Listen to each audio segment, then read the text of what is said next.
Assalamualaikum warahmatullahi wabarakatuh. Perkenalkan, nama saya Eka Septiani, mahasiswi Institut Agama Islam Darussalam Ciamis. Di sini saya akan memaparkan materi tentang konsep manusia menurut mazhab humanisme dan Al-Quran. Psikologi humanisme disebut juga suatu pendekatan yang multifaset terhadap pengalaman dan tingkah laku manusia yang memusatkan perhatian pada keunikan dan aktualisasi diri manusia. Nah, aliran ini muncul akibat reaksi atas aliran behaviorisme dan psikoanalisis. Kedua aliran ini dianggap merendahkan manusia menjadi sekelas mesin atau makhluk yang rendah. Aliran ini biasa disebut mazhab ketiga setelah psikoanalisa dan behaviorisme. Nah, bagi sejumlah ahli psikologi humanistik ialah alternatif, sedangkan bagi sejumlah ahli psikologi humanistik yang lainnya merupakan pelengkap bagi penekanan tradisional behaviorisme dan psikoanalisis. Pendidikan humanistik berusaha mengembangkan individu secara keseluruhan melalui pembelajaran nyata, pengembangan aspek emosional, sosial, mental, dan keterampilan dalam berkarir menjadi fokus dalam model pendidikan humanistik. Aliran psikologi humanistik selalu mendorong peningkatan kualitas diri manusia melalui penghargaannya terhadap potensi-potensi positif yang ada pada diri setiap insan. Nah, salah satu tokoh aliran ini yaitu Abraham Maslow yang mengkritik Freud dengan mengatakan bahwa Freud hanya meneliti mengapa setengah jiwa itu sakit, bukannya meneliti mengapa setengah jiwa yang lainnya bisa tetap sehat. Salah satu bagian dari humanistik adalah logoterapi. Salah satu tokohnya yaitu Viktor Frankl yang mengembangkan teknik psikoterapi yang disebut sebagai logoterapi. Logos yang artinya makna.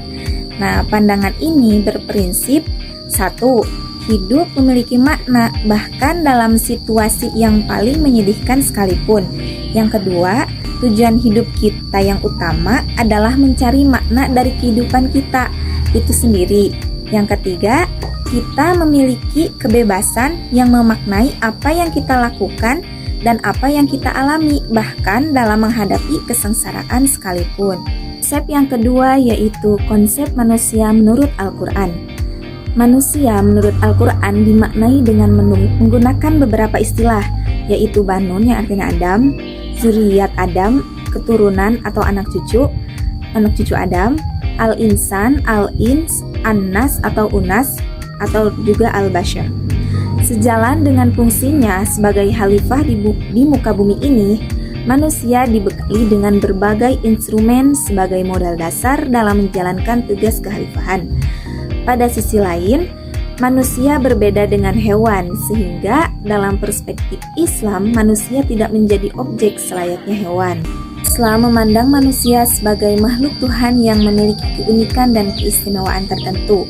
Sebagai salah satu makhluknya, karakteristik eksistensi manusia harus dicari dalam relasi dengan pencipta dan makhluk Tuhan yang lainnya. Nah, ada 4 relasi manusia. Yang pertama yaitu hubungan manusia dengan dirinya sendiri atau hablu binafsi, yang ditandai dengan kesadaran untuk melakukan amar ma'ruf nahi mungkar atau memerintah kepada kebajikan dan mencegah munkar, atau sebaliknya mengumbar nafsu-nafsu rendah. Yang kedua yaitu hubungan antar manusia atau hablu minan nafs, dengan usaha membina silaturahmi dan memutusnya. Yang ketiga yaitu hubungan manusia dengan alam sekitar atau hablu minal alam, dengan upaya pelestarian dan pemanfaatan alam dengan sebaik-baiknya, atau sebaliknya yaitu menimbulkan kerusakan. Yang keempat yaitu hubungan manusia dengan sang pencipta atau hablu minallah, dengan kewajiban ibadah kepadanya atau justru menjadi ingkar dan syirik. Nah, menurut Hanajum Hanabastam memberi contoh bahwa wawasan Islami mengenai manusia diantaranya 1. Manusia mempunyai derajat sangat tinggi sebagai khalifah Allah. Yang kedua, Dimensi spiritual memungkinkan manusia mengadakan hubungan dan mengenal Tuhan melalui cara-cara yang diajarkannya. Dan yang ketiga, manusia memiliki kebebasan berkehendak. Itu saja yang bisa saya sampaikan. Mohon maaf bila ada kekurangan dan kesalahannya. Wabillahi taufiq wal hidayah. Wassalamualaikum warahmatullahi wabarakatuh.